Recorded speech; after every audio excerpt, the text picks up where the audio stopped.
I still remember the first time I descended into the North Atlantic abyss, chasing the ghost of a steel giant lying 3,800 meters below the surface. Even after years of scientific exploration, that part of the ocean feels less like a natural environment and more like an entirely separate world. A realm shaped by crushing pressure, chemical darkness, and a silence so complete it becomes a physical force. Up there, on the surface, the Atlantic roars. Down here, all sound is devoured. Water temperature hovers just above freezing, about 1 to 2 degrees Celsius. The pressure increases by an additional 1 atmosphere every 10 meters. By the time you reach the depth of Titanic, the hull of any vessel must withstand more than 380 atmospheres, over 5,500 psi. The ocean at that depth is a perfect machine of destruction. Nothing fragile survives long.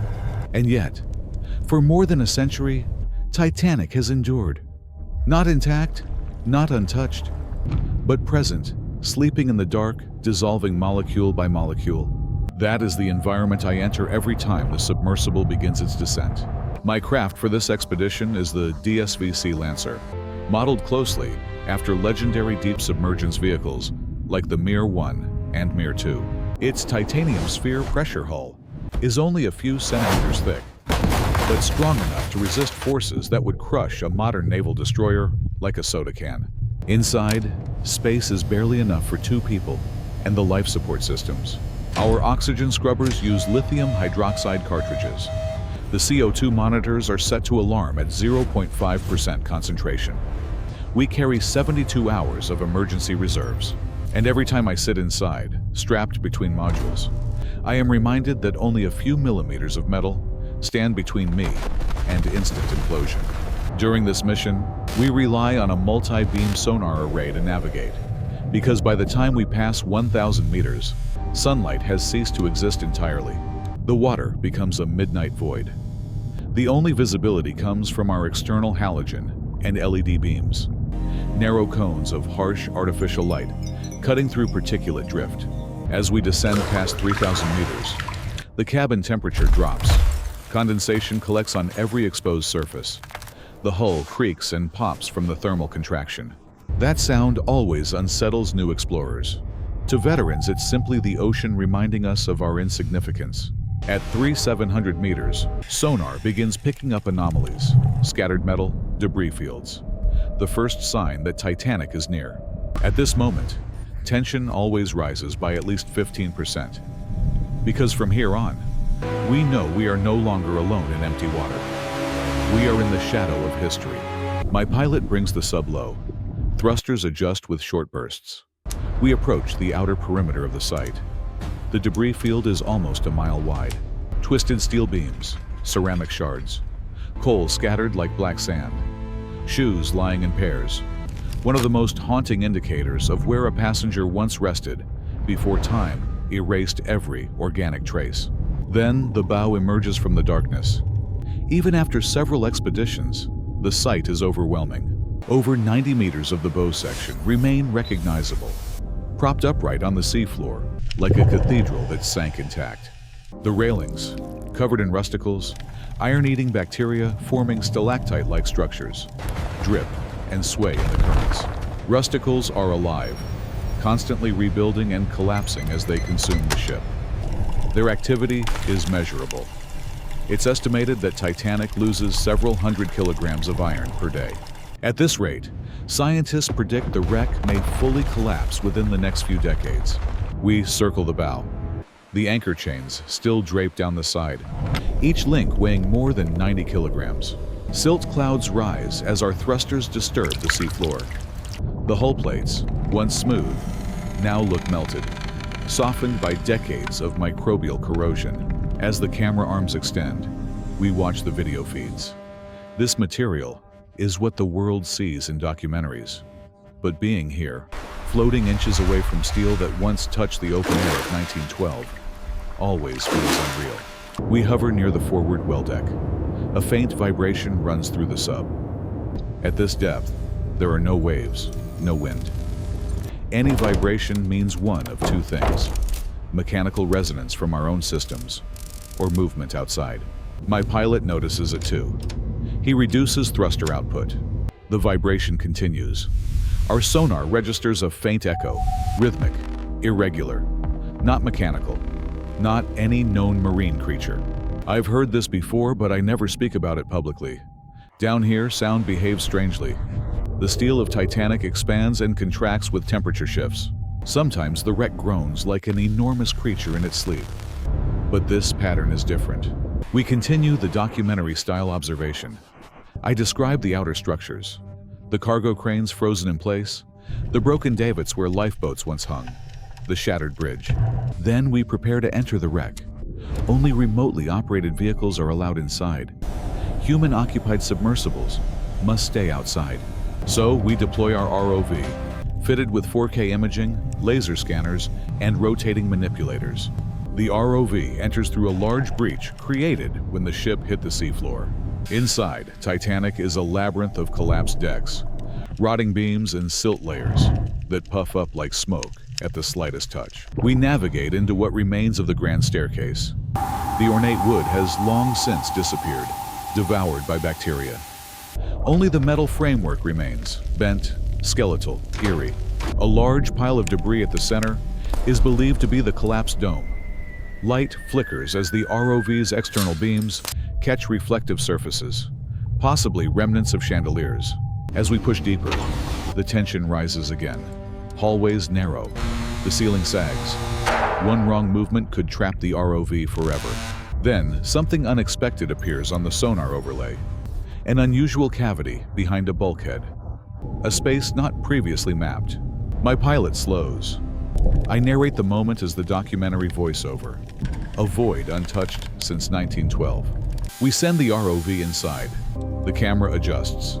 The beams illuminate a room partially intact, rare at this depth. On the floor, scattered personal items, metal lockboxes, a broken telegraph device. Then, in the corner, something that chills the entire cabin. A deep indentation in the dust, shaped in a way that suggests prolonged contact. Not from an object falling, not from sediment collapse. More like an imprint from something that rested there for decades before being disturbed. The sediment around it shows recent movement. My pilot whispers, "That wasn't here last season."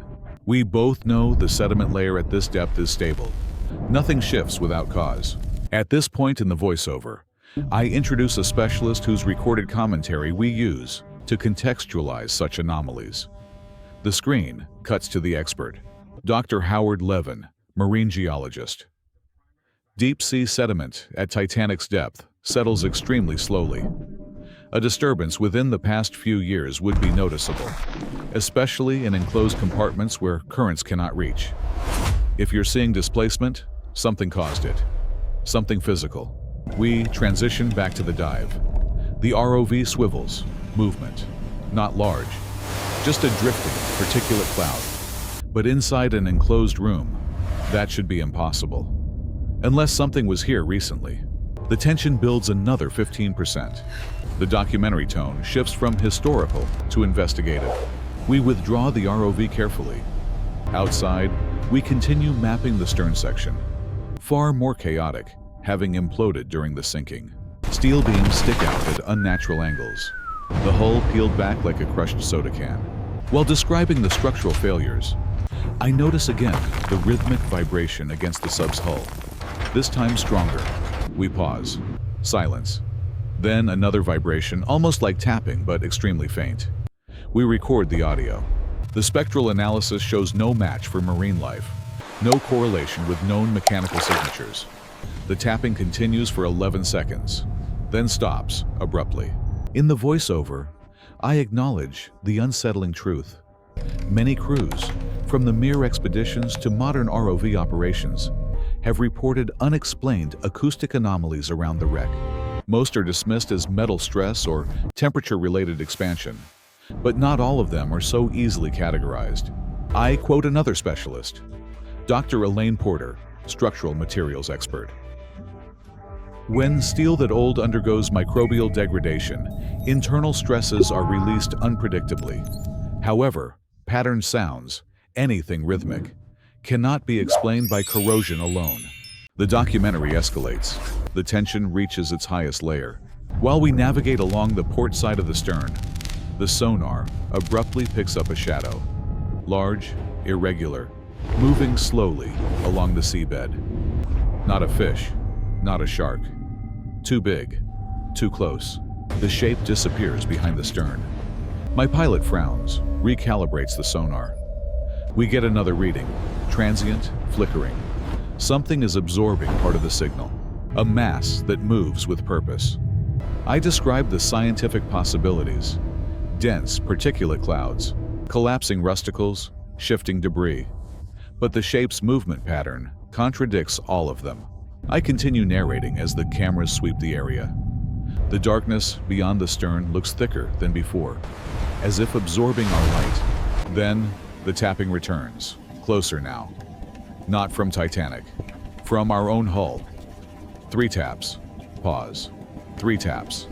The pattern is deliberate. My pilot's voice is barely above a whisper. We need to ascend, now. But before we retreat, our ROV, still outside, captures one final piece of footage. A section of the hull that, moments earlier, was still. Now, rusticles sway violently, as if displaced by a passing force. Then the feed glitches, static fills the screen, and for 2 seconds a dark shape crosses the ROV's camera. No defined edges, no identifiable biology, only mass. The energy signature is when we fluctuating reviewed the rapidly footage with right here. experts, none could classify the phenomenon. Some suggested a collapsing structure. Others proposed a kelp cluster carried from another region, a theory quickly dismissed given the depth. The documentary transitions into its final segment, the horrifying truth. After synthesizing all available data, acoustic anomalies, sediment disturbances, unknown sonar shadows, and physical displacements, one conclusion emerges. Unsettling, but supported by multi-mission evidence. Titanic is not a passive wreck. It is an active environment. Microbial consortia feed on the steel, producing heat pockets and chemical reactions that alter the surrounding water pressure. Structural collapses create acoustic signatures mistaken for movement. Gas pockets occasionally release, causing sonar distortions. All scientifically plausible. And yet, none of those explanations fully account for deliberate rhythms captured by multiple expeditions, including ours. The truth is that the deep ocean remains the least understood region on Earth. 95% of it remains unexplored. We have no comprehensive catalog of deep benthic megafauna. We have no full understanding of microbial supercolonies capable of creating shifting mass signatures. Something moved near Titanic. Something displaced sediment inside enclosed rooms. Something tapped our hull. Whether biological, geological, or something we lack the vocabulary to describe, the mystery persists. The documentary concludes with my final voiceover. Down there, in the dark, Titanic is dissolving. But something else is awakening.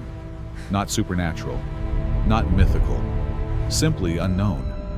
And the unknown is always the most terrifying truth the ocean can offer. Every expedition answers one question and creates 5 more. And as Titanic continues to decay, whatever moves around it, whatever interacts with it, will eventually lose its hiding place. When that day comes, the world may learn that the ocean keeps secrets far older, stranger, and more disturbing than any shipwreck. Until then, we return to the surface, shaken, enlightened, and forever changed by what we encountered in the silent kingdom beneath. That is my story. That is the truth of my descent into Titanic. And it is only the beginning.